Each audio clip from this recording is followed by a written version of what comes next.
తాకట్లో ఉన్న బంగారాన్ని విడిపించి ఆ రోజున మార్కెట్ ధర కట్టి మిగిలిన డబ్బును మీకు అందిస్తుంది కొమ్మూరి గోల్డ్.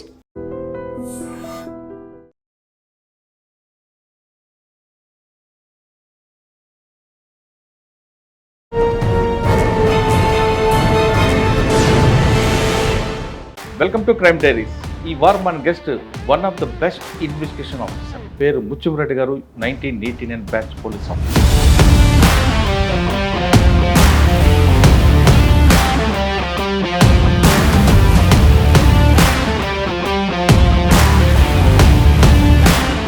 సింగర్ మంగ్లీ ఒక ఫ్రీలాన్స్ కేసులో ఉన్నారని ఒక వార్త వస్తుంది. మీరేం కొంతమంది అరెస్ట్ చేశారు. అసలు ఆ కేసులో ఆవిడ రోల్ ఉందా లేదు? ఇక్కడ శుభక్షేత్ర అని చెప్పేసి కొద్ది సంగారెడ్డి అవతల లేఅవుట్ చేసి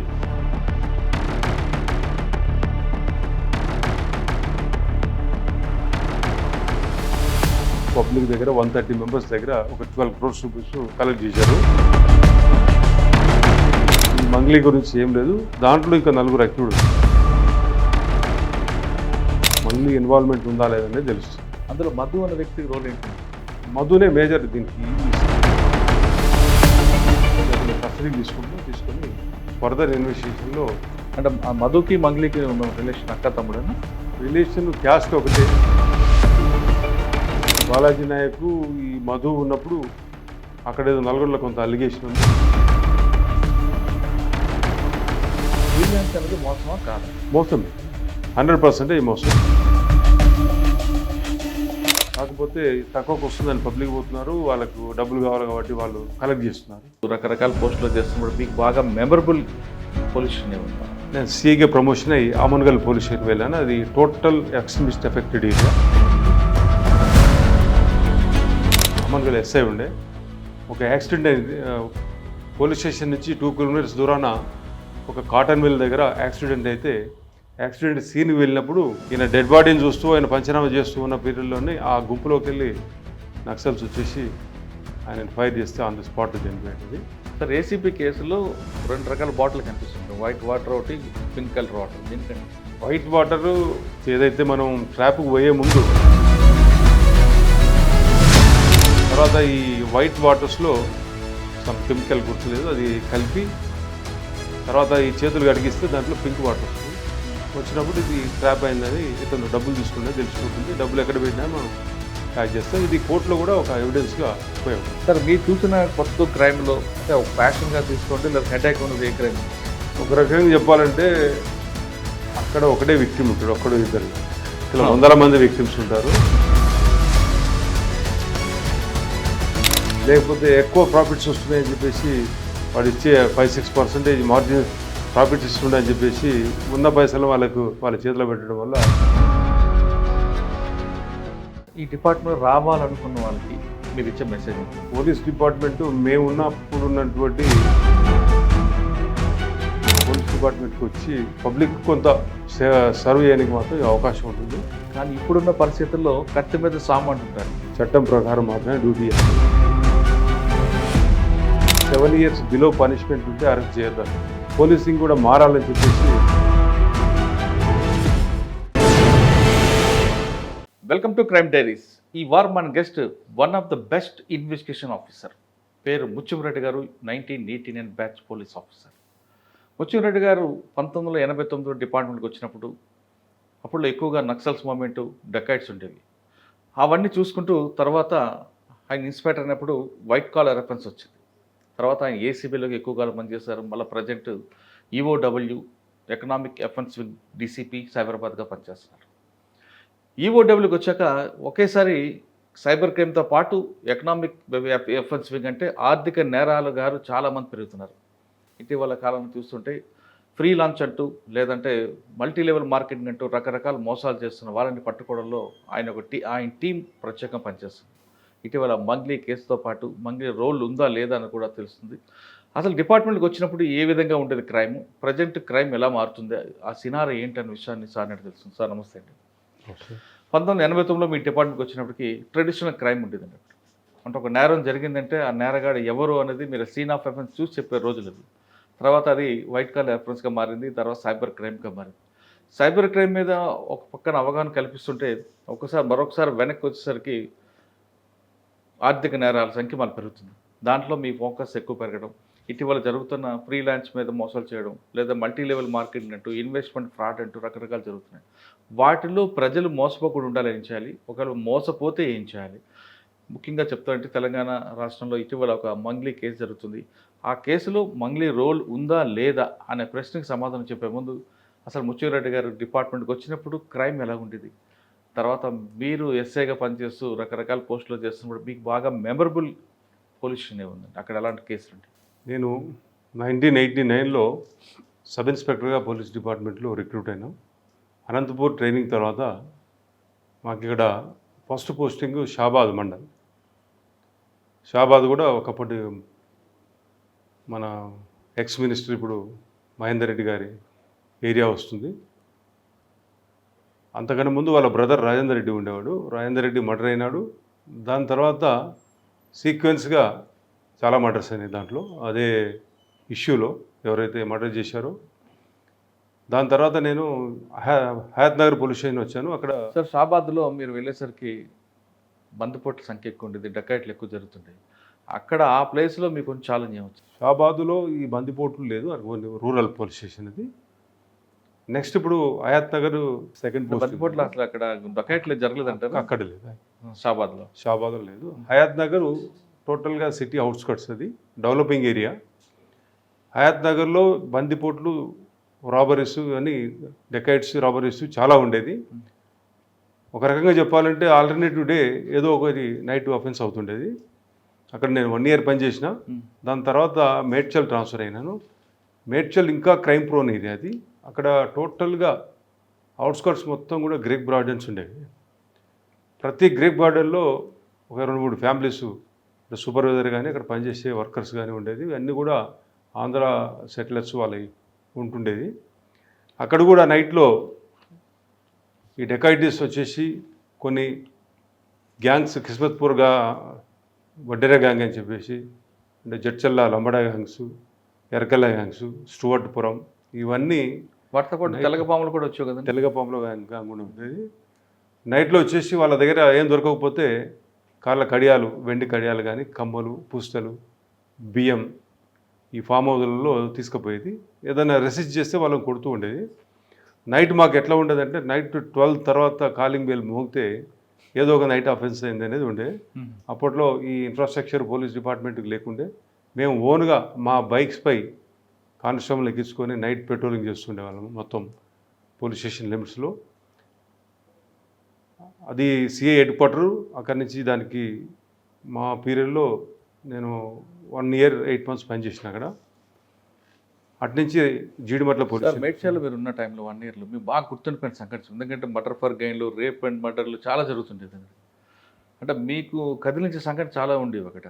మేము పనిచేస్తున్నప్పుడు మా కానిస్టేబుల్ నైట్ బీట్కు వెళ్తుంటే గుండ్లపోచంపల్లి దగ్గర నైట్ 12:30కి దొంగలు వాళ్ళ మీద అటాక్ చేసి వెపన్స్ ఎత్తుకొని పోయారు కానిస్టేబుల్ దగ్గర.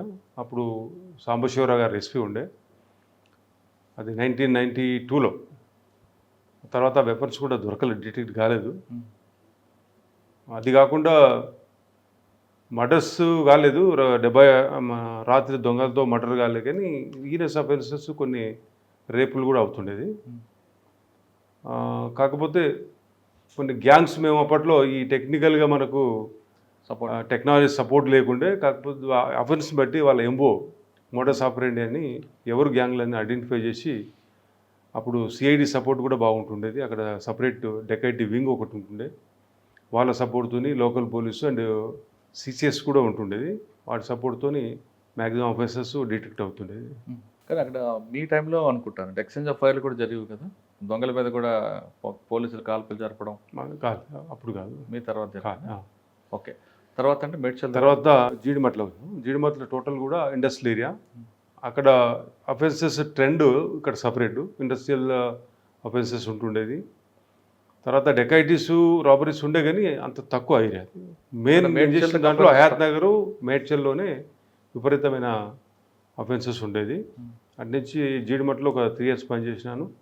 ఇది ఒక different policing, only industrial area. అక్కడ పబ్లిక్ అందరూ కూడా ఈ జీడిమట్ల ఇండస్ట్రియల్లో పనిచేసేటువంటి ఎంప్లాయీస్. కానీ రౌడీజం ఉండేది కదండి, రోడా రౌడీజం బాగా ఉండేది అక్కడ. రోడా మిస్త్రీ నగర్, ఇక్కడ రౌడీస్ మగ్దుమ్ నగర్, చింతలు పోయినా బాగా రౌడీస్ ఉండేవాళ్ళు. రౌడీని తీసుకొచ్చి కోటింగ్ ఇచ్చేవారట కదా. అప్పుడు దేవేందర్ రావు ఇన్స్పెక్టర్ ఉండేవాడు.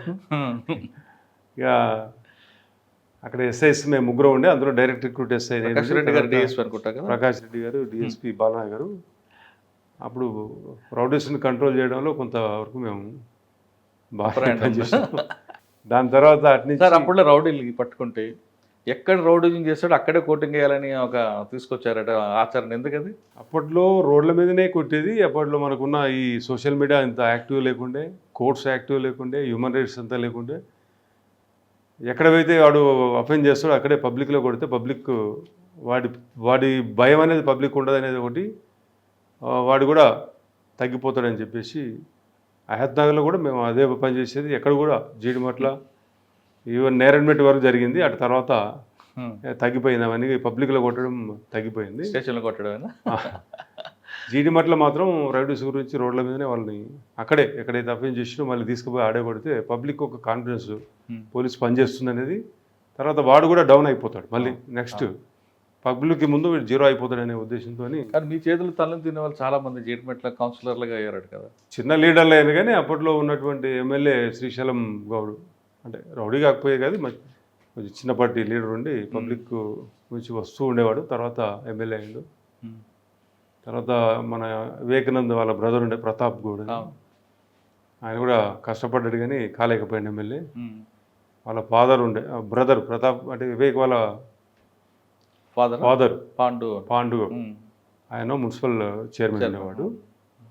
అక్కడ main total industrial area and business area అది. అక్కడ పనిచేసే లేబర్ అందరూ కూడా అక్కడ చిన్న చిన్న స్లమ్లలో ఉండేటట్టు ఏరియా, మొత్తం స్లమ్స్ ఎక్కువ ఉండేవి అక్కడ. సార్ జీడిమెట్ల నుండి జీడిమట్ల టు నేరేడ్మెట్ వచ్చాము. నేరేడ్మెట్ ఇది కొత్త సిటీ, టోటల్ సిటీ ఏరియా అది. అక్కడ గుడంబా బాగా ఉండేది. పొల్యూషన్ దగ్గరలో గుడంబ, రైల్వే ట్రాక్ దాటగానే గుడంబ కదా. మొత్తం టోటల్ ఏరియా అంతా కూడా గుడంబ మట్కా ఉండేది. ఆ గుడంబ మాకు సిఐ రాములుగా వచ్చినప్పుడు సర్కిల్ ఇన్స్పెక్టర్ గుడంబ మీద బాగా కాన్సన్ట్రేట్ చేసి అందరిని అరెస్ట్ చేయడం. కొంతమంది రౌడీ షీట్ అని ఒకరిని సాయిరామ్ అని చెప్పేసి వాడిని అరెస్ట్ చేసి జైల్లో పెడితే జైల్లో చనిపోయాడు కూడా అతను. ఆ తర్వాత మట్కా గురించి కూడా, మట్కా మల్కాజిగిరి ఫేమస్ ఒకప్పుడు. మల్కాజిగిరి, నేరేడ్మెట్టు, నాచారం 3 కూడా ఒక సర్కిల్గా ఉండి రాములు గారు సిఐ ఉండే సర్కిల్ ఇన్స్పెక్టరు. ఆయన పీరియడ్లో మంచి రౌడీజం ఉంది అక్కడ. రౌడీజం కంట్రోల్ చేయడం కానీ, లేకపోతే గుడంబ అండ్ మట్కాని కంట్రోల్ చేయడం జరిగింది. అదే టైంలో ఇప్పుడు కొత్త పోలీస్ స్టేషన్ ఒకటి మేము డిఫెన్స్ కాలేజీలో ఒక కొత్త పోలీస్ స్టేషన్ కట్టినాం. దాని మీద లోకల్ కాలనీ వాళ్ళు హైకోర్టు పోతే హైకోర్టులో కూడా పోలీస్ స్టేషన్ కలిసి కన్స్ట్రక్షన్ చేయడం జరిగింది. రైల్వే ట్రాక్ దగ్గర ఇటు షిఫ్ట్ చేశారు, ఇక్కడ డిఫెన్స్ కాలేజీకి షిఫ్ట్ చేసినాం. దాని తర్వాత అక్కడ నేను సిఐగా ప్రమోషన్ అయ్యి ఆమన్గల్ పోలీస్ స్టేషన్కి వెళ్ళాను. అది టోటల్ ఎక్స్ట్రీమిస్ట్ ఎఫెక్టెడ్ ఏరియా. నేనున్న పీరియడ్లో 1.5 ఇయర్లో జయపాల్ రెడ్డి గారి రెసిడెన్స్ బ్లాస్ట్ కావడం, జయపాల్ యాదవ్ ఎమ్మెల్యే ఉండే ఆయన ఇల్లు కూడా బ్లాస్ట్ అయింది. ప్రాపర్లో ఒక గెస్ట్ హౌస్ బ్లాస్ట్ చేశారు. తర్వాత ఒక కెప్టెన్ ఐజీ గారు ఉండే వాళ్ళ ఇల్లు కూడా బ్లాస్ట్ అయింది. తర్వాత హనుమంత్ రెడ్డి అని చెప్పేసి అమన్గల్ ఎస్ఐ ఉండే, ఒక యాక్సిడెంట్ అయింది. పోలీస్ స్టేషన్ నుంచి 2 కిలోమీటర్స్ దూరాన ఒక కాటన్ మిల్ దగ్గర యాక్సిడెంట్ అయితే, యాక్సిడెంట్ సీన్కి వెళ్ళినప్పుడు అదే టైంలో కాటన్ మిల్ నుంచి ఎంప్లాయీస్ అందరూ కూడా పనిచేసే వర్కర్స్ అందరూ కూడా టైం అయిపోయి ఆ లంచ్ టైంకి బయటకు వచ్చారు. ఆ టైంలో ఈయన డెడ్ బాడీని చూస్తూ ఆయన పంచనామా చేస్తూ ఉన్న పీరియడ్లోనే ఆ గుంపులోకి వెళ్ళి నక్సల్స్ వచ్చేసి ఆయన ఫైర్ చేస్తే ఆన్ ది స్పాట్లో చనిపోయింది. అదొక మేజర్ ఇన్సిడెంటు. తర్వాత ఒక స్పెషల్ కలకుర్తి దళం అనేది అక్కడ పనిచేస్తుండేది. ఆ దళం ఇన్ఛార్జి సాంబశివరా అని చెప్పేసి వలిగొండ దగ్గర, తర్వాత సరెండర్ అయ్యిండు. నయీం చేతిలో తర్వాత మర్డర్ అయ్యిండు. అతను వాళ్ళ రాములు కూడా, ఆయన దళ కమాండర్ ఉండేవాడు సాంబశివరావు. ఇప్పుడు మీ పీరియడ్లో ఎస్ఐ చనిపోయారు కదా, దానికి రిటాలియేషన్ చేయలేదా మీరు? చేసినాం. ఒకరిని లోకల్గానే కోంబింగ్ చేస్తుంటే అక్కడ చుట్టుపక్కల గుట్టల్లో ఒక వ్యక్తి దొరికితే ఎన్కౌంటర్ కూడా అయ్యింది అతను. సార్ ఇక్కడ మీరు లా అండ్ ఆర్డర్లో దీంట్లో మీకు ఎక్స్పెక్ట్ వచ్చింది నేరేడ్మెట్ల, జీడిమెట్ల, హైతనగర్. ఒకేసారి మీకు ఎస్టిమేషన్ వచ్చినప్పుడు ఏమైనా ప్రాబ్లం ఫేస్ చేశారా? లేదు అందుకు తగ్గ ట్రైనింగ్ తీసుకుంటూ వెళ్ళారా? అక్కడ ఎక్స్పీరియన్స్ మేము కొత్తగా పోయినా కానీ పనిచేసే స్టాఫ్ అంతా కూడా అక్కడ లోకల్గా ఆల్రెడీ ఎక్స్పీరియన్స్డ్. అప్పుడు ప్రతి పోలీస్ స్టేషన్కి ఒక స్పెషల్ పార్టీ అంటూ ఉండేది. తర్వాత హెడ్ క్వార్టర్ నుంచి కూడా ఏదైనా పెద్ద ఇన్ఫర్మేషన్ వస్తే అక్కడి నుంచి కూడా గ్రౌండ్స్ టీమ్స్ కానీ అవి వస్తూ ఉండేది. మనకు ఒక 2-3 మంత్స్లో మొత్తం మనకు ఏరియా మీద అవగాహన వచ్చేసి తర్వాత ఎక్కడ కూడా ఏరియాలో వెహికల్ మీద పోయేవాళ్ళం. మేము బస్సులో పోతే ఆర్టీసీ బస్సు, పోతే సడన్గా పోతే బైక్స్ మీద పోయేవాళ్ళం. వెహికల్ ఉన్నటువంటి జీపు కానీ ఇంకా 4-వీలర్ ఎక్కడ కూడా మేము యూజ్ చేయకపోయేవాళ్ళం. ఎందుకంటే ఆ ప్రాంతంలో పార్టీకి అంత పట్టొచ్చింది? మహబూబ్ నగర్లో మెయిన్ ఇక్కడ నుంచి ఆమన్గల్ నుంచి కలవకుర్తి, అచ్చంపేట, అమరాబాద్ దాకా ఈ బెల్ట్ అంతా కూడా నెక్స్ట్ మిస్తూ బాగుండేవాళ్ళు. అది ఎందుకు అంటున్నా, పార్టీకి ప్రజల నుంచి అంత సపోర్ట్ ఎందుకు వచ్చింది? మహబూబ్ నగరే కొంచెం బ్యాక్వర్డ్ ఏరియా. దాంతో ముందు నుంచి ఎప్పటి నుంచో అంతకంటే ముందు ఎస్పీ నాయుడు గారు బ్లాస్టింగ్లో చనిపోయాడు. పోలీస్ స్టేషన్ల మీద కూడా అటాక్స్ అయినాయి అక్కడ. ఇది కొంచెం సిటీకి దగ్గర ఉంది. మనకు రంగారెడ్డి జిల్లాకు బార్డర్ పోలీస్ స్టేషన్ ఉండే. దీని తర్వాత కడతాల తర్వాత కందుకూరు. ఇక్కడ దీనివల్ల కొద్దిగా తక్కువ కానీ పైకి పోతూ ఉంటే కూడా మనకు శ్రీశైలం గుట్టలకు పోయేటప్పటికి ఇంకా ఎక్కువ ఎఫెక్ట్ అయ్యేది అనే ఎస్టిమేట్స్తో. అక్కడ 1.5 year తర్వాత నేను మళ్ళీ ఏసీబీ పోయాను. యాంటీ కరప్షన్ బ్యూరోలో ఒక 5 years పనిచేసాను. అక్కడ అదొక డిఫరెంట్ ఎక్స్పీరియన్స్. అప్పుడు పబ్లిక్ మెయిన్ ఎవరైతే పబ్లిక్ సర్వెంట్స్ ఉంటారో వాళ్ళు చేసే కరప్షన్ కానీ లేకపోతే డిస్ప్రపోర్షనల్ అసెట్స్ మీద ఈ కేసెస్ జరిగినాయి. ఏమిటి సార్ మీకు 5 సంవత్సరాల్లో ఒక ట్రాప్ కేసు కానీ మంచిది గుర్తుండేది? ఒక డిఏ కేసు చెప్పండి. నేను చేసిన డిఏ కేసులలో 3 కన్విక్షన్ అయింది.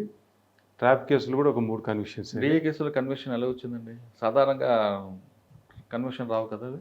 మహేందర్ సింగ్ అని చెప్పేసి మోటార్ వెహికల్ ఇన్స్పెక్టర్ ఉండేవాడు. ఆయనది 2 years కన్విక్షన్ వచ్చింది. ఇంకా ఇద్దరు 2 కేసులలో కూడా కన్విక్షన్స్ వచ్చినాయి. పేర్లు గుర్తులేవు. ట్రాప్లో కూడా కన్విక్షన్స్ వచ్చినాయి. సెక్రటరియట్లో ఒక 2 ఎంప్లాయీస్ని మేము ట్రాప్ చేసినాం. సెక్రటరియట్లో చేయాలంటే పర్మిషన్ ఉండాలని చెప్పేసి మేము బయటకు హోటల్కి పిలిపించి అతను ట్రాప్ అయిన తర్వాత ఆ ఇద్దరు కూడా కన్విక్షన్ అయింది. ఇంకోటి పొల్యూషన్ కంట్రోల్ బోర్డులో ఒక రాఘవేంద్రరావు అని చెప్పేసి ఎస్సీ ఉండేవాడు. ఆయన ఇంటి దగ్గర పోయి సండే ఇంటి దగ్గర ట్రాప్ చేయడం జరిగింది. అతనికి కూడా కన్విక్షన్ వచ్చింది. కన్విక్షన్ ట్రాప్ కేసులలో కొంచెం రావడం ఈజీ, కానీ డిస్ప్రపోర్షనల్ అసెట్స్లో కొంచెం కష్టం. అయినా ఒక 3 కేసులలో నా దాంట్లో కన్విక్షన్స్ వచ్చినాయి. సార్ 5 సంవత్సరాల్లో ఏసీబీలో మీరు చాలా ట్రాప్ కేసులు చూస్తుంటారు. ఈ రకంగా కూడా ట్రాప్ చేస్తారా, ఈ రకంగా కూడా మోసం చేస్తారా అని ఎప్పుడైనా అనుకున్నారా? అంటే ఏవో రకరకాల మోడల్కి వెళ్తుంటారు కదా వాళ్ళు. ఏంటంటే కాకుండా ఆఫీస్ టైమింగ్లోనే ట్రాప్స్ అవుతాయని చెప్పేసి ఒక డాక్టర్ శంకర్రావు అని చెప్పేసి ఉస్మానియాలో ఉండేవాడు. డాక్టర్ శంకర్రావు. ఆయన ఇంటికి వెళ్తూ మలకపేట చౌరస్తా దగ్గర 7 గంటలకు కలుసుకున్నాడు. అంటే అతని ఉద్దేశం ఏంటంటే ఆఫీస్ టైమింగ్ తర్వాత ఏసీ వాళ్ళు ఉండరు. అయితే ఇదే రాఘవేంద్రరావు సండే ఇంటికి పిలిపించుకున్నాడు. కానీ ఇన్ఫర్మేషన్ ఉంటే ఏ రోజైనా సర్చెస్ కానీ అండ్ ఈ రైడ్స్ కానీ ఏ రోజైనా చేసేవాళ్ళం. సార్ ఏసీబీ కేసులో 2 రకాల బాటిల్ కనిపిస్తుంటాయి. వైట్ వాటర్ ఒకటి, పింక్ కలర్ వాటర్. దీనికంటే వైట్ వాటరు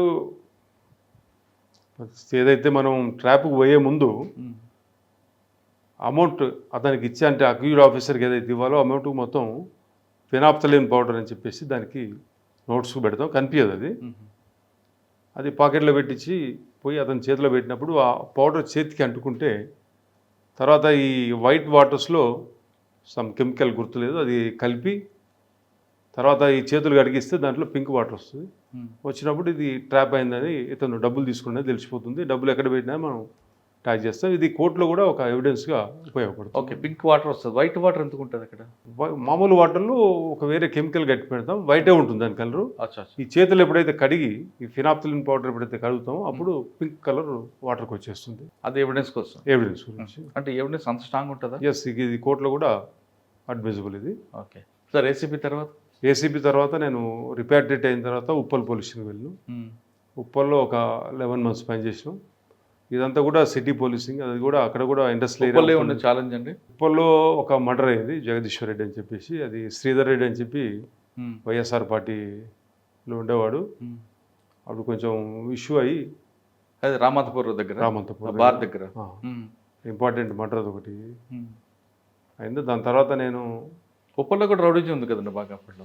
ఉంది రౌడీయిజం, అంటే ఒక్కొక్కటి స్లోగా తగ్గుతూ వస్తుంది. ఇప్పుడు పాతకాలంలో ఉన్నటువంటి రౌడీయిజం స్లోగా తగ్గుతూ ఈరోజు, ఒకప్పుడు సపరేట్ గ్యాంగ్స్ ఉండేది, అంబర్పేట శంకర్ అని, లేకపోతే ఈయన కొత్త దాస్ అని చెప్పేసి ఒక ఐడెంటిఫైడ్ గ్యాంగ్స్, అంటే ఆర్గనైజ్డ్ గ్యాంగ్స్ ఉండేది. తర్వాత తగ్గిపోయినాయి.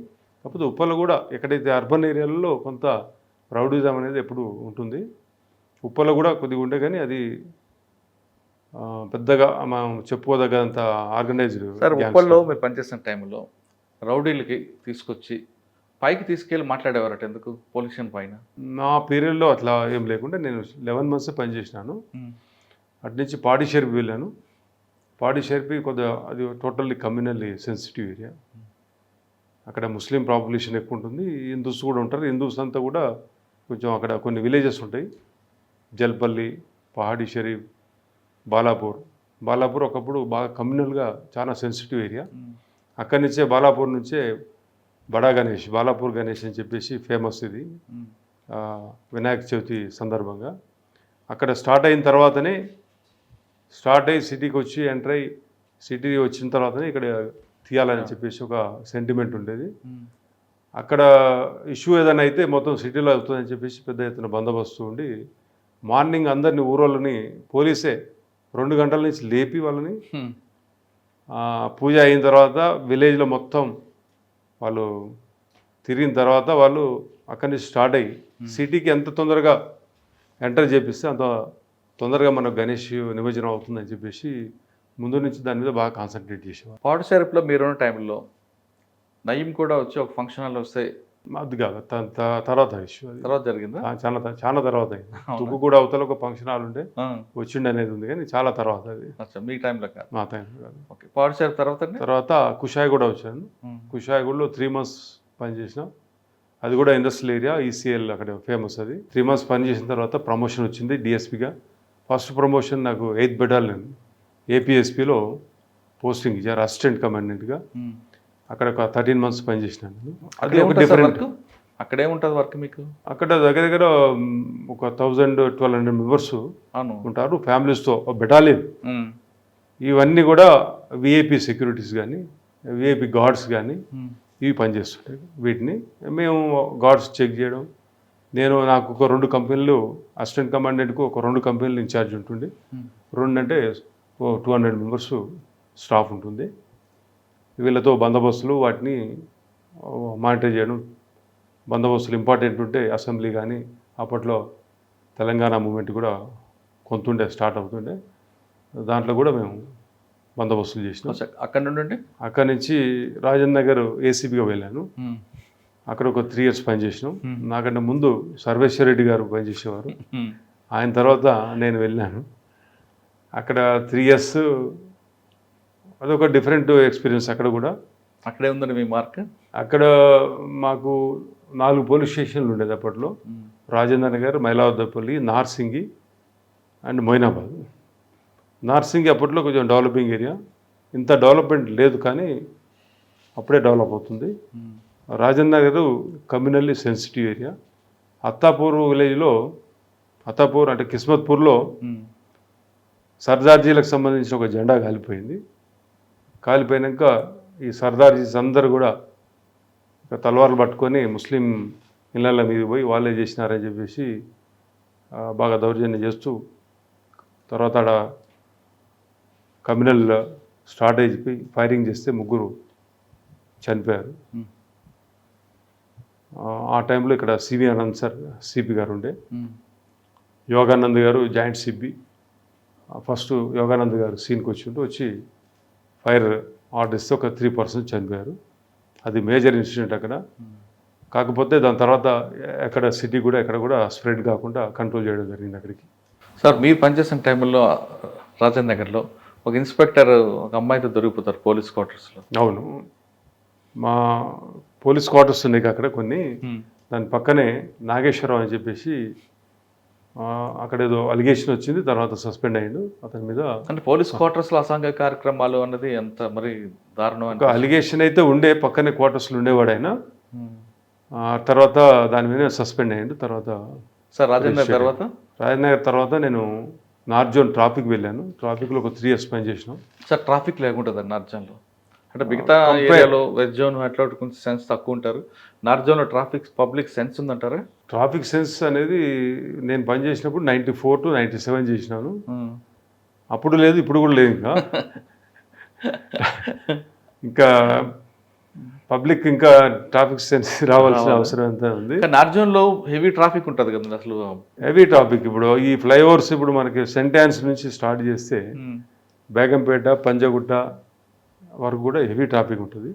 ఇప్పుడు అదే కంటిన్యూ అవుతుంది. మెట్రో వచ్చిన తర్వాత, నేను ఉన్నప్పుడు మెట్రో స్టార్ట్ అయింది, కన్స్ట్రక్షన్ స్టార్ట్ అయింది.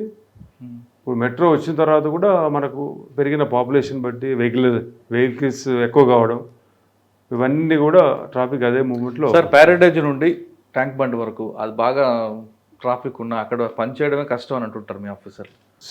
మేజర్ ఇప్పుడు చెప్పిన ప్యారడైజ్ టు ట్రాఫిక్ ఇది ట్యాంక్ బండ్ ఆ ఏరియా కూడా ఫుల్ ట్రాఫిక్. మొత్తం మార్నింగ్ పీక్ అవర్స్లో 8 to 8:30 నుంచి 11 వరకు ట్రాఫిక్ బాగా ఉంటుంది. అది చాలా మేము ఉన్నప్పుడే యూటర్న్స్ అనేది ఒకటి స్టార్ట్ చేసినాం. కొన్ని ఏరియాలో బాగా సక్సెస్ అయినాయి యూటర్న్స్. దాంతో కూడా ట్రాఫిక్ కొంచెం ఈజ్ అవుట్ అయింది. మేజర్ అప్పుడు మీరు చెప్పినట్టుగా ప్యారడైజ్ టు ట్యాంక్ బండ్, తర్వాత సికింద్రాబాద్ స్టేషన్ చుట్టుపక్కల, తర్వాత ఈ మెయిన్ రోడ్ ఏదైతే ఉందో మెట్టుగూడ నుంచి మాకు వచ్చేది బేగంపేట దాకా కూడా ట్రాఫిక్ ఫుల్ ఉంటుండే. ఇదొక ఎక్స్పీరియన్స్ ట్రాఫిక్. దీని తర్వాత ప్రమోషన్ వచ్చింది అక్కడ అడిషనల్ ఎస్పీగా. ట్రాఫిక్లో మీకు ఒక డ్రంక్ అండ్ డ్రైవ్లో ఒక పెక్యులర్ కేసు దొరికింది. నేనున్న పీరియడ్లో డ్రంక్ అండ్ డ్రైవ్ ఉండే, కానీ ఇంపార్టెంట్ విఐపీ ఇష్యూస్ అయితే ఏం లేవు అక్కడ. అదేం లేదు, అది వేరే మీరు ఇంకో పీరియడ్ లేవని.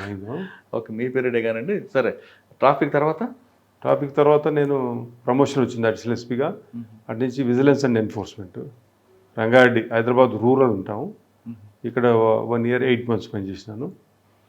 ఇదొక సపరేట్, ఈ గవర్నమెంట్ ప్రాపర్టీస్ అంటే ల్యాండ్స్ కబ్జా, అంటే ఫేక్ డాక్యుమెంట్స్ క్రియేట్ చేయడం కానీ, కబ్జా పెట్టడం కానీ, లేకపోతే గవర్నమెంట్కి రావాల్సిన ట్యాక్స్ ఎవాషన్ చేయడం కానీ, జిఎస్టీ, అవన్నీ దాని మీద మేము వర్కౌట్ చేసినాం విజిలెన్స్. దాని తర్వాత హైదరాబాద్ అడిషనల్ డీసీపీగా వచ్చినాను, ఎస్బీ. అక్కడ ఒక 3 years పనిచేసినాను. ఎస్బీలో మెయిన్ సిపికి, హైదరాబాద్ సిపికి అడ్వాన్స్ ఇన్ఫర్మేషన్ ఇవ్వడం కానీ, ఇవన్నీ కూడా ఎస్బీ చేస్తుంది. ఆ పీరియడ్లో passport verifications important, job verifications ఇవన్నీ ఉంటాయి. దాని తర్వాత నేను 3 years తర్వాత నేను జెన్కో, ఏపీ టీఎస్ జెన్కోకి వెళ్ళాను. జెన్కోలో ఇక్కడ విద్యుత్ సౌధలో మా ఆఫీస్ ఉండేది. తర్వాత ప్లాంట్స్ కొన్ని రూరల్ ఏరియాలో రామగుండం కానీ, పాల్వంచ, ఇక్కడ వైడిపిఎస్ అని చెప్పి మిర్యాలగూడ దగ్గర, శ్రీశైలం, నాగార్జున సాగర్, ఇవన్నీ కూడా దానికి సంబంధించిన ప్లాంట్స్, జనరేషన్ ప్లాంట్ ఉండేది. అటు వాటిని విజిట్ చేయడం, అక్కడ ఎంప్లాయీస్కి ఏదైనా ఇష్యూస్ ఉంటే కూడా వాటిని మనం సాల్వ్ చేయడానికి ప్రయత్నం చేసినాం. దాని తర్వాత అక్కడి నుంచి జెన్కో తర్వాత ఇంటెలిజెన్స్ వెళ్ళాను. ఇంటెలిజెన్స్లో ఒక 1 year 4 months పనిచేసినాను. అది స్టేట్ ఇంటెలిజెన్స్. నేను హైదరాబాద్ సిటీకి ఇన్ఛార్జ్గా ఉండేవాడిని. దాని తర్వాత ప్రమోషన్ వచ్చేసి యాజ్ ఎ సూపరింటెండెంట్ పోలీస్. ఇప్పుడు ఇక్కడ 7th month జూలై 2025 నుంచి ఇక్కడ as a DCP crimes and ఈఓడబ్ల్యూగా పనిచేస్తున్నాను. సార్, మీరు ఇందాక చెప్తున్నారు ట్రెడిషనల్ క్రైమ్ దగ్గర నుండి ఇప్పుడు వచ్చారు, రకరకాల క్రైమ్ చూస్తారు. ఇక్కడికి వచ్చాక దీని ఎంబో వేరేగా ఉంటుంది.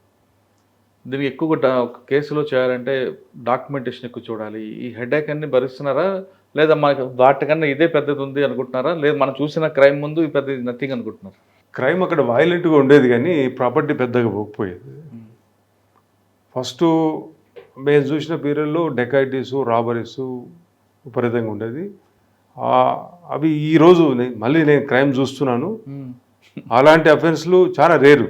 ఓకే, డెకాయిటీ రాబరీ అని చాలా రేరు. ఇప్పుడు ఏమున్నా స్నాచింగ్స్, చిన్న చిన్న రాబరీస్, అవి ప్రాపర్టీ అఫెన్స్లలో ఇవి జరుగుతుంటాయి. ఏటీఎం థెఫ్ట్స్ కానీ ఇవి జరుగుతుంటాయి. అవి కాకుండా వైట్ కాలర్, ఇప్పుడు వైట్ కాలర్ అఫెన్స్లలో మనకు cyber crime and economical offences చేసుకుంటే ఎకనామికల్ అఫెన్సెస్ నేను చూస్తున్నాను. దీంట్లో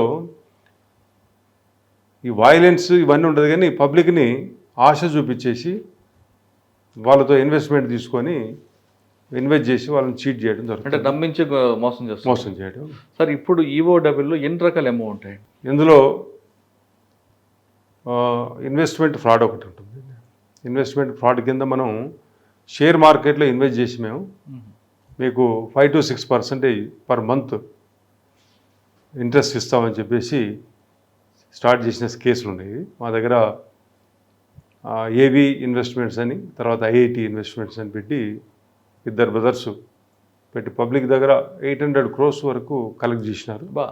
కాకపోతే వాళ్ళకు ఈ ప్రాఫిట్ రూపాన డిస్ట్రిబ్యూట్ చేసి చివరికి ఒక 200 crores వరకు పబ్లిక్ చీట్ చేయబడ్డారు. దాంట్లో ఆ కేసు వచ్చింది సార్ మీకు? ఆ కేసు వచ్చింది, అరెస్ట్ చేసినాం, జైలుకి పంపించినాం. దానికి మీరు కేసు పంపించారు, అరెస్ట్ చేశారు, కానీ విక్టిమ్కి ఏం బెనిఫిట్ ఉంటుంది? అతని తర్వాత ఒక 10 crores వర్త్ ఆఫ్ ప్రాపర్టీస్ అతను సీజ్ చేసి గవర్నమెంట్ అటాచ్మెంట్ తీసుకొని కోర్టులో ఫైల్ చేసినాం. ఇక్కడ పబ్లిక్ ఎక్కడైతే 5 to 6% ప్రాఫిట్ ఇస్తాము మేము చేసి అని చెప్పి వాళ్ళని ఆశ పెట్టడం వల్ల దీంట్లో జాయిన్ అయినారు. ఫస్ట్ జాయిన్ అయిన వాళ్ళు ప్రాఫిట్ తీసుకున్నారు. ₹1 పెట్టిన వాళ్ళు 2 crores తీసుకున్నారు, 1.5 తీసుకున్నారు. దాని తర్వాత సెకండ్ ఫేజ్లో వెళ్ళిన వాళ్ళు అక్కడికి వాళ్ళ అమౌంట్ వరకు వాళ్ళు సేవ్ చేసుకోగలిగారు. థర్డ్ ఫేజ్లో వచ్చిన వాళ్ళు టోటల్ లాస్ అయిపోయారు. అయ్యో, ఇది ఏ స్కీమ్లో కూడా ఈ 3 phases కింద తీసుకుంటే 2 phases సేఫ్ ఉంటారు, లాస్ట్ ఫేజ్ వాడు మొత్తం లాస్ అయిపోతుంది. సార్ మూడో ఫేజ్ ఉన్నవాడు మరొకసారి అదే సేమ్ అమౌంట్ తీసుకుంటుంటాడు కదా. ఫస్ట్ ఫేజ్లో వచ్చినట్టుకి ₹1 వచ్చింది అనుకోండి, ఓకే. సెకండ్ ఫేజ్ వచ్చినకి వాడు డబ్బులు వాడికి వచ్చాయి. మూడో ఫేజ్ వచ్చి అట్లా అసలు పోయింది, లాభం పోయింది. మూడో ఫేజ్ వాడు రిటర్న్ తీసుకోవడానికి ఇదొక అవతారం ఎత్తుంటుండే. చాలా రేర్, కానీ కొంతమంది ఎత్తి తర్వాత డబ్బులు రికవర్ చేసుకోవడం, లాస్ అయినందుకు వానికి ఒక ఎక్స్పీరియన్స్ వస్తుంది, తర్వాత కసి వస్తుంది. అతనికి నా డబ్బులు పోయినా నేను మళ్ళీ కసితోని ఇలాంటి స్కీములు పెట్టి చేసిన వాళ్ళు కూడా ఉన్నారు. సార్ ఇన్వెస్ట్మెంట్ ఫ్రాడ్, దీంట్లో క్రిప్టో కరెన్సీ, అది కూడా ట్రేడింగ్ దాంట్లో బిజినెస్ చేసి ఇస్తామని చెప్పి. క్రిప్టో కరెన్సీలో ఓన్లీ మనకు స్క్రీన్ మీదే కనిపిస్తుంటుంది. నీకు 5%, 6% ఇస్తా అంటే నువ్వు పెట్టిన ఇన్వెస్ట్మెంట్ 50 లక్షలు ఉంటే 50 లక్షలకు ఆ 10%, 5%, 6% నీకు యాడ్ అవుతుంటుంది. అది తీసుకోనికి ఉండదు. ఇట్లా వాడు నీకు యాడ్ అవుతుంది కదా అని చెప్పేసి వీడు ఆశతో ఉంటుంటే ఏదో రోజు ఒక 6 months తర్వాత స్కీమ్ ఎత్తేస్తాడు, వీడు లాస్ అయిపోతుంటుంది. దాని తర్వాత గోల్డ్ ఇన్వెస్ట్మెంట్. నాకు గోల్డ్ మార్కెట్లో నేను హోల్సేల్గా కొంటే తక్కువ వస్తుంది, మంచి మార్జిన్స్ ఉంటే ఇస్తా అని చెప్పేసి ఇన్వెస్ట్మెంట్ చేసి అట్లా కూడా పబ్లిక్ని చీట్ చేసిపోయినాయి ఉన్నాయి. సార్, ఇవి 2 MOలో ఏ కంపెనీ మీరు అరెస్ట్ చేశారు? మేము అన్నింటిలో మేము చేసిన కేసులన్నీ కూడా ఈ 3 కేసులు మేము చేసినాయి ఇక్కడ. సార్, గోల్డ్ దీంట్లో ఎంతమంది మోసపోయి ఉంటారు, ఎంతమందిని మోసం చేస్తారు? గోల్డ్ దాంట్లో తక్కువ మంది ఉన్నారు, మనకు ఉన్నది ఈ షేర్ మార్కెట్ దాంట్లో ఎక్కువ ఉన్నారు. దీని తర్వాత మనకు చిట్ ఫండ్ అది రొటీన్ చిట్ ఫండ్లే, కానీ పాతకాలం నుంచి ఉన్నటువంటివి. ఇప్పుడు కొన్ని అన్రిజిస్టర్డ్ చిట్స్, అవి కూడా మైక్రో ఫైనాన్స్ కూడా ఉంటుందా? మైక్రో ఫైనాన్స్ కూడా ఉంటుంది, కానీ మేము చేయలేదు ఇంతవరకు, ఆ కేసు మా దగ్గర లేదు. తర్వాత రియల్ ఎస్టేట్ మెయిన్, రైట్. ఎక్కడైతే ఇప్పుడు సైబరాబాద్ అంతా కూడా బాగా డెవలపింగ్ ఏరియా. ఇక్కడ ఈ బూమ్ పీరియడ్లో ఎప్పుడైతే 2017లో బూమ్ స్టార్ట్ అయ్యి మొన్న ఎప్పుడైతే 23 వరకు కూడా బూమ్ బాగా నడిచింది. ఆ పీరియడ్లో రియల్ ఎస్టేట్ వాళ్ళు కొత్త వాళ్ళు, పాత వాళ్ళు కానీ కొత్త వాళ్ళు కూడా ఎంటర్ అయ్యి రియల్ ఎస్టేట్లో వాడి దగ్గర డబ్బులు లేకపోయినా ఒక 100 కోట్లు అవుతుందంటే 10 కోట్లు మన దగ్గర ఉంటే 90 కోట్లు పబ్లిక్ దగ్గర కలెక్ట్ చేయడం, వీటిని పెట్టి అప్పుడే ల్యాండ్ కొని పర్మిషన్ తీసుకొని కన్స్ట్రక్షన్ చేస్తా అని చెప్పి ఆ రోజు మార్కెట్లో ₹6,000 పర్ స్క్వేర్ ఫీట్ పోతుంటే ₹3,000కు ₹2,500కి స్క్వేర్ ఫీట్ అమ్మి అతను కట్టలేక తర్వాత వీళ్ళందరినీ కూడా చీట్ చేసినటువంటి కంపెనీస్ కొన్ని ఉన్నాయి ఇక్కడ. అందులో జిఎస్ఆర్ అనేది ఒకటి, భారతీ బిల్డర్స్, 12 Wealth, శుభక్షేత్ర, శుభోదయం, ఇలాంటి ప్రాజెక్టులలో ఒక్కొక్క దాంట్లో 100 crores, 150 crores కూడా పబ్లిక్ చీట్ అయినవి ఉన్నాయి. మేజర్ ఇక్కడ ఈ డెవలపింగ్ ఏరియా కాబట్టి ఈ ఫ్రీలాన్స్ స్కీమ్స్ పబ్లిక్ ఎలా నమ్ముతారండి? తక్కువ వస్తుంది వాళ్ళకు. ఆ రోజు మార్కెట్లో 6,000 రూపాయలు కానీ స్క్వేర్ ఫీట్ ఉంటే అక్కడికి వెళ్ళాక అసలు ల్యాండ్ ఉంటుంది కానీ అసలు అపార్ట్మెంట్ ఉండదు కదా. ల్యాండ్ ఓపెన్ ల్యాండ్ మీదే పర్మిషన్ తీసుకొని ఓపెన్ ల్యాండ్లో అప్పుడే కట్టక ముందుకే వాడిని ఫ్లాట్స్ అన్ని కూడా రిజిస్ట్రేషన్ చేసేస్తాడు. అది కట్టలేడు, తర్వాత పబ్లిక్ లాస్ అయిపోయింది. సార్ ఫ్రీ లాంచ్ పేరు మీద కూడా మోసాలు జరుగుతున్నాయి. ఆ విధంగా చేసిన కంపెనీలు ఎన్ని ఉన్నాయి? ఇప్పుడు చెప్పినటువంటి నేను జిఎస్ఆర్, భారతీ బిల్డర్స్, 12 వెల్త్, శుభోదయం, ఇవన్నీ కూడా పెద్ద కంపెనీస్. ఇవన్నీ కూడా పెద్ద. అంటే ప్రీ లాంచ్ అనేది మోసమే అంటారా? అది మోసమే. ఇప్పుడు వాళ్ళు తక్కువకి ఇస్తారు. మార్కెట్లో 6,000 రూపాయలు 3,000కు 2,500కి ఇస్తా అంటే తీసుకుంటే వాడికి వర్కౌట్ కాదు, వాడు చేయలేడు, నీకు ఇవ్వలేడు. వాడి దగ్గర డబ్బులు లేక వీడు స్టార్ట్ చేస్తాడు. ఆ వచ్చిన డబ్బులోకి వెళ్ళి వాడు కొన్ని డైవర్ట్ చేసుకొని వాడు బెనిఫిట్ అయిపోతాడు. సార్ మీరు ఇప్పుడు అరెస్ట్ చేసిన అందరి దగ్గర రికవరీ ఉందంటారా లేదా అరెస్ట్ అంతేనా? రికవరీ ఉండదు. ఏదైనా ప్రాపర్టీస్ ఉంటే వాటిని మేము అటాచ్మెంట్ చేసి కోర్టులో అంటే ఇప్పుడు మీరు చేసిన జిఎస్ఆర్ కానీ శుభశక్తి అవన్నిట్లో ఏమైనా రికవరీ ఉంటాయి? రికవరీ ప్రాపర్టీస్ అటాచ్ చేసినాం. బ్యాంకులో క్యాష్ తక్కువ, కానీ ఈ ప్రాపర్టీస్ ఏవైతే ఉంటాయో ఈ డబ్బులు పెట్టి కొన్నటువంటి అసెట్స్ అన్నీ కూడా మేము అటాచ్ చేస్తాం. సార్ ఇప్పుడు సింగర్ మంగ్లీ ఒక ఫ్రీలాన్స్ కేసులో ఉన్నారని ఒక వార్త వస్తుంది. ఆవిడేమో మాకు సంబంధం కాదు ఆవిడ అంటున్నారు. మీరేమో కొంతమంది అరెస్ట్ చేశారు. అసలు ఆ కేసులో ఆవిడ రోల్ ఉందా లేదా? ఇక్కడ శుభక్షేత్ర అని చెప్పేసి ఒకటి సంగారెడ్డి అవతల లేఅవుట్ చేసి వాళ్ళకు ఇస్తామని చెప్పి పబ్లిక్ దగ్గర 130 మెంబర్స్ దగ్గర ఒక 12 crores రూపీస్ కలెక్ట్ చేశారు. దీంట్లో రమావత్ మధున్ అని చెప్పి అరెస్ట్ చేసినాం. అతను చేసినప్పుడు అతని స్టేట్మెంట్ ప్రకారం మాత్రం ఈ మంగ్లీ గురించి ఏం లేదు. దాంట్లో ఇంకా 4 అక్యూడ్ ఉన్నారు. హేమంత్ కుమార్ రెడ్డి అని, ఇంకొక 3, మొత్తం 4 అరెస్ట్ చేస్తే అసలు మంగ్లీ ఇన్వాల్వ్మెంట్ ఉందా లేదనేది తెలుస్తుంది. అందులో మధు అనే వ్యక్తికి రోల్ ఏంటండి? మధునే మేజర్ దీనికి ఈ స్కీమ్ పెట్టింది. ఇక్కడ శుభక్షేత్ర అనే రియల్ ఎస్టేట్ ప్రాజెక్ట్ స్టార్ట్ చేసింది. ఇప్పుడు అతన్ని కస్టడీకి తీసుకొని ఫర్దర్ ఇన్వెస్టిగేషన్లో. సార్ ఇక్కడ దొరికిన వాళ్ళు కానీ ఇంకా దొరకనవసరం కానీ మిర్యాలగూడలో ఉన్న కొంతమందికి బాలాజీ నాయక్ వాళ్ళకి లింక్ ఉందంటున్నారు వాస్తవాన్ని. అక్కడ బాలాజీ నాయక్ అనేటువంటి వాడు, అతనికి ఈ మధు, రమావత్ మధు అసిస్టెంట్గా పనిచేశాడు. ఇతను కూడా అక్కడ జైలుకు పోయి వచ్చాడు. తర్వాత వచ్చిన తర్వాత అదే ఎక్స్పీరియన్స్తో ఇక్కడ ఒక స్కీమ్ స్టార్ట్ చేసిండు. దీంట్లో మేము అరేంజ్ చేసి రిమైండ్ చేసాం. అంటే మధుకి మంగ్లీకి ఉన్న రిలేషన్ అక్క తమ్ముడేనా? రిలేషన్ క్యాస్ట్ ఒకటే, రిలేషన్ అయితే ఏం లేదు. కాకపోతే ఈ బాలాజీ నాయక్ ఈ మధు ఉన్నప్పుడు అక్కడ ఏదో నల్గొండలో కొంత అలిగేషన్ ఉంది. ఈ మధు అక్కడ అరెస్ట్ అయ్యింది కాబట్టి అతను మా కేసులో ఉన్నాడు. కొంత ఉంది అనేది ఒక రూమర్ ఉంది. మేము ఇంతవరకు అయితే మా కేసులో తెలియలేదు. తర్వాత కొంతమందిని అరెస్ట్ చేసి. ఇందులో మంగ్లీ రోల్ ఏమొస్తుంది అంటున్నారా? ఇంతవరకు అయితే ఈ కేసులో ఇంతవరకు అయితే రాలేదు. ఇంకా మరి ఆవిడ ఎందుకు వస్తున్నారండి తెర మీదకి? ఆవిడ పేరు ఎందుకు వస్తుంది? ఇప్పుడు నల్గొండలో చాలా కేసులు అయినాయి. అవి అన్నీ కూడా సిఐడిలో ట్రాన్స్ఫర్ అయ్యి సిఐడి ఇన్వెస్టిగేషన్ చేస్తుంది. అందులోనే నల్గొండ మిర్యాలగూడ దగ్గర వాళ్ళతో ఈ బాలాజీ నాయక్ కానీ మధుతో కానీ ఫొటోస్ దిగింది అనేది ఒకటి ఉన్నది. అంటే అభిమానులు కాబట్టి ఫోటోలు ఇవ్వడం తప్పేం కాదంటున్నారు కదా. అది ఆమె చెప్పుకొచ్చేది వర్షన్, వర్షన్ అదే. దీంట్లో మా కేసులో కూడా ఈ మధు, ఈ కేసు మధు వెంబడి ఉన్నది అనేది ఒక రూమరు. ఇంతవరకైతే తెలియలేదు. నాకు ఇంకా 4 అరెస్ట్ చేసేస్తుందండి. సార్ ఇందులో శంకర్ అని రోల్ ఏంటండి?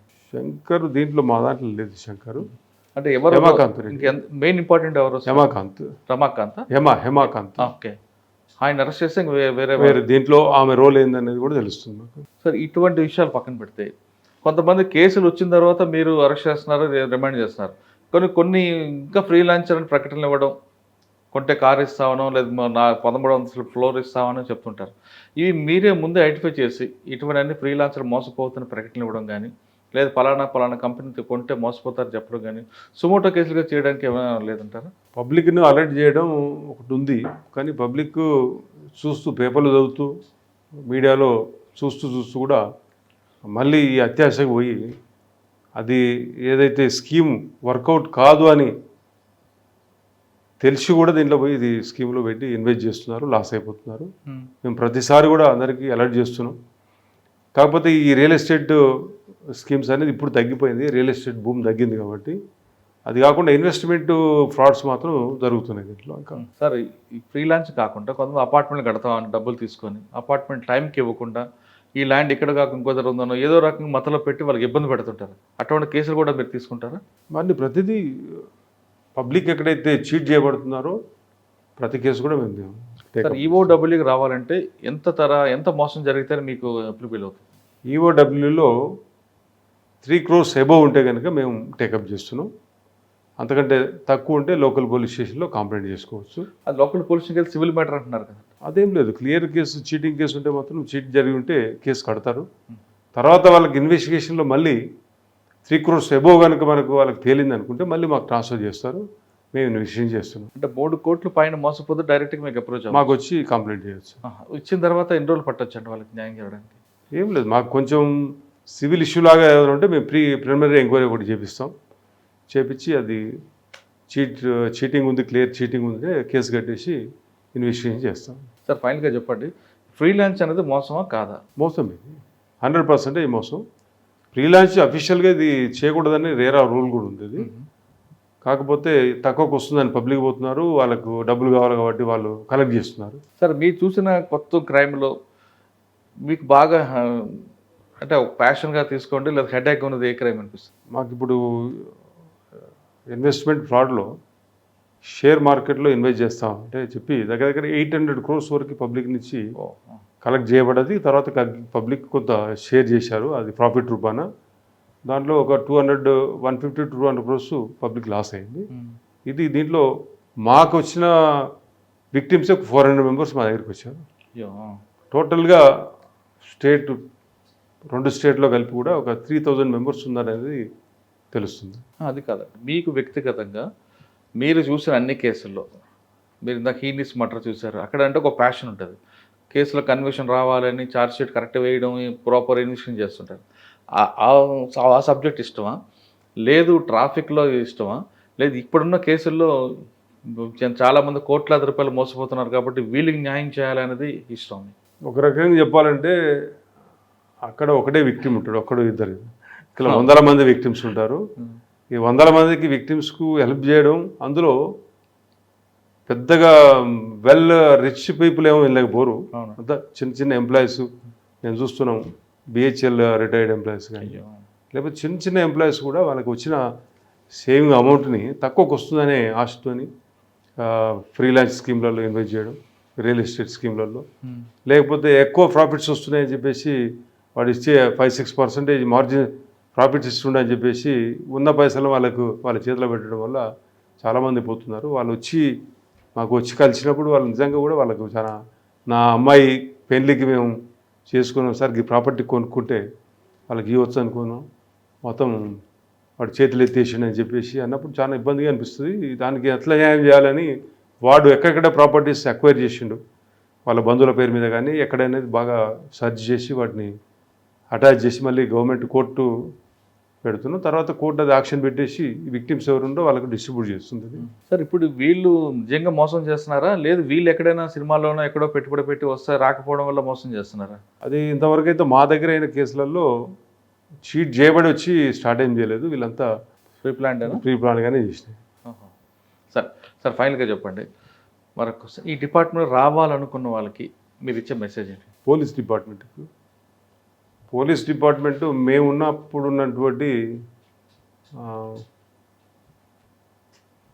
ఉన్నప్పుడు చాలా అంటే పోలీసింగ్ లాగా, అంటే అసలు మాకు ఇన్ఫ్రాస్ట్రక్చర్ ఇక్కడే కూడా పోలీస్ స్టేషన్లు చక్కగా ఉండకపోయేది, వెహికల్స్ చక్కగా ఉండకపోయేది. ఇప్పుడు ఉన్నటువంటి మంచి ఇన్ఫ్రాస్ట్రక్చర్ ఉంది అండ్ అన్ని ఫెసిలిటీస్ ఉన్నాయి. తర్వాత వర్క్ బర్డెన్ కూడా తగ్గింది ఇప్పుడు. కాబట్టి పోలీస్ డిపార్ట్మెంట్కి వచ్చి పబ్లిక్ కొంత సర్వ్ చేయడానికి మాత్రం అవకాశం ఉంటుంది. కానీ ఒకప్పుడు మీరు డిపార్ట్మెంట్కి వచ్చినప్పుడు ఒక ప్యాషన్తో చేసేవారు, ఎందుకంటే మీకు అప్పర్ హ్యాండ్ ఉండేది. కానీ ఇప్పుడున్న పరిస్థితుల్లో కత్తి మీద సాము అంటుంటారు. ఇప్పుడు రూల్ ప్రకారం, చట్టం ప్రకారం మాత్రమే డ్యూటీ చేయాలి. ఈవెన్ కోర్ట్స్ కూడా ఇప్పుడు 7 years బిలో పనిష్మెంట్ ఉంటే అరెస్ట్ చేయొద్దు. అప్పుడు చాలా ఆఫెన్స్ ఏ ఆఫెన్స్ చేసినా కానీ మనం అరెస్ట్ చేయలేం, అది పెద్ద ఎఫెక్ట్ ఉండదు. తర్వాత పోలీసింగ్ కూడా మారాలని చెప్పేసి, ఈ ఫ్రెండ్లీ పోలీసింగ్ అని చెప్పేసి ఇవన్నీ ఉండడం వల్ల పోలీస్ కొంచెం అడ్వాన్స్గా రీఫార్మ్ అవుతుంది. అదే ప్రపోర్షనేట్గా పబ్లిక్ నుంచి రీఫార్మ్ లేదు. అవును. ఇది ప్రపోర్షనేట్గా పోతే పోలీస్ అండ్ పబ్లిక్ ఇది సస్టైన్ అవుతుంది. దీనివల్ల కొంత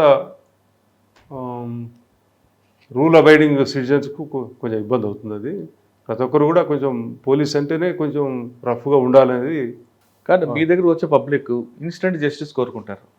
గతంలో కోరుకున్నారు, ఇప్పుడు కోరుకుంటారు. గతంలో కోరుకున్న టైంలో అవకాశం ఉండేది కాబట్టి తీర్చేవారు మీరు. కానీ ఇప్పుడు ఇన్స్టెంట్ జస్టిస్ ఇవ్వాలంటే మీ చేతులు కట్టిస్తుంది. ఎస్, అది ఇప్పుడున్న పరిస్థితుల్లో చేయలేరు కూడా పోలీసు. అప్పుడు చేయగలిగినాం. వానికి ఏదో వాడిని కొట్టినా లేకపోతే వానికి అన్యాయం చేసినా ఇన్స్టాంట్గా వాడు సాటిస్ఫై అయిపోయేవాడు. కంప్లైంట్ ఇచ్చి పోలీస్ స్టేషన్లో ఓకే చాలనుకొని వెళ్ళిపోయేవాడు. కోర్టు శిక్షలు అవన్నీ తర్వాత ఇష్యూస్ లేకపోయినా కానీ అప్పుడు జరిగిన పోలీస్ స్టేషన్లో జరిగినటువంటి ట్రీట్మెంటో లేకపోతే అవన్నీ చూసి వాళ్ళు సాటిస్ఫై అయ్యేవాళ్ళు. ఇప్పుడు చేయని కూడా లేదు, చేయలేరు కూడా, చేయకూడదు కూడా. చట్టం ఏం చెప్తుందో అంతవరకే చేయాలి. లేకపోతే పోలీస్ ఆఫీసర్లే తర్వాత ఈ కోర్టు కేసులు ఎదుర్కోవడం కానీ లేకపోతే హ్యూమన్ రైట్స్ తిరగడం కానీ ఇవన్నీ జరుగుతుంటాయి. కానీ ఇప్పుడు మీ దగ్గరకు వస్తున్న ఈ ఓడబ్ల్యూ కేసుల్లో కొంతమంది పిల్లల పెళ్లి కోసం దాచుకున్న డబ్బులు, ఇదే కేసు ఒకప్పుడు వచ్చుంటే వేరేగా ఉండేది, ఇప్పుడు కాబట్టి నేను చేయలేకపోతానని ఫీల్ అవుతున్నారా? అంటే అఫెన్సులు కూడా అంటే మనిషి చేసే నేరాలు కూడా మారిపోతున్నాయి. ఇప్పుడు ఎవరికి కొట్టకుండా తిట్టకుండానే వాళ్ళని ఫైనాన్షియల్గా బాగా లాస్ అయిపోతున్నారు. మనం అలర్ట్ ఉండాలి. మనం సంపాదించుకునే అమౌంట్ను మనం ఎట్లా ఇన్వెస్ట్ చేసుకోవాలి, దాన్ని ఎట్లా సేవ్ చేసుకోవాలి అనేది ఎవరి ద్వారా ఆలోచించాలి. ఈ అత్యాశకు పోయి ఈ స్కీములలో పెడితే ఇంతే లాస్ అవుతుంది. మీరు చెప్పినట్టు మేము లీగల్గా ఏదైనా మనం చేయగలిగితే మన అసెట్స్ ఈ డబ్బులతో ఏమైనా అసెట్స్ కొని ఉంటే అవి మనం సీజ్ చేసి అటాచ్ చేసి కోర్టులో పెట్టవచ్చు. పోలీస్ డిపార్ట్మెంట్ రావాలంటున్నారికి ముత్యంరెడ్డి గారు ఒక మంచి మెసేజ్ ఇచ్చారు. పరిస్థితులకు అనుగుణంగా మారుతున్న కాలానికి అనుగుణంగా పోలీస్ డిపార్ట్మెంట్ ఉంది, దానికి అనుగుణంగానే వచ్చిన వాళ్ళే పోలీస్ డిపార్ట్మెంట్ రండి, ప్రజలకు సేవ చేయండి అంటున్నారు ముత్యంరెడ్డి గారు. ఇక ఈఓడబ్ల్యూ డబ్బులు పెట్టిన తర్వాత మోసపోయామని కాకుండా ముందే పెట్టేటప్పుడు 1-2 సార్లు ఆలోచించుకుంటే ఈ కష్టం మీకు ఎదురవద్దంటూ ముత్యంరెడ్డి గారు చెప్తున్నారు. ఇది ఈ వారం ముత్యంరెడ్డి గారితో ఎక్సలెంట్ ఇంటర్వ్యూ. వచ్చే వారం మరొక ఇస్తాం, మళ్ళీ కలుద్దాం. అంతకు నమస్తే. Thank you sir. Thank you very much. iDreams, this police diaries is something very, very valuable towards that. I must really appreciate Murali, your insights. iDreams founder and CEO చిన్న వాసుదేవ్ రెడ్డి గారితో మురళీధర్ క్రైమ్ స్టోరీస్ చాలా famous అయిపోయినాయి. గౌతమ్ సవాంగ్ గారు and Satyajit sir. Well done. I congratulate him for doing so well, and I congratulate him his boss also. So well.